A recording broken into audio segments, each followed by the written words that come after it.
Price card. இன்றைய தியானம் நீதிமொழிகள் 10ஆம் அதிகாரம் 21 முதல் 32 வரை.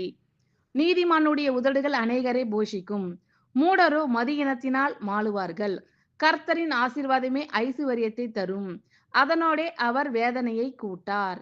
தீவினை செய்வது மூடனுக்கு விளையாட்டு, புத்திமானுக்கோ ஞானம் உண்டு.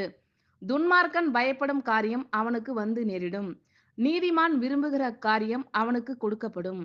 சுழல் காற்று கடந்து போவது போல் துன்மார்க்கன் கடந்து போவான், நீதிமானோ நித்திய அஸ்திபாரம் உள்ளவன்.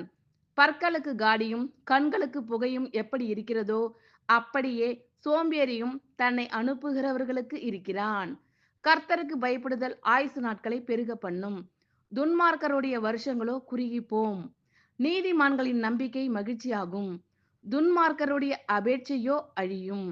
கர்த்தரின் வழி உத்தமர்களுக்கு அரண், அக்கிரமக்காரருக்கோ கலக்கம். நீதிமான் என்றும் அசைக்கப்படுவதில்லை, துன்மார்க்கர் பூமியில் வசிப்பதில்லை.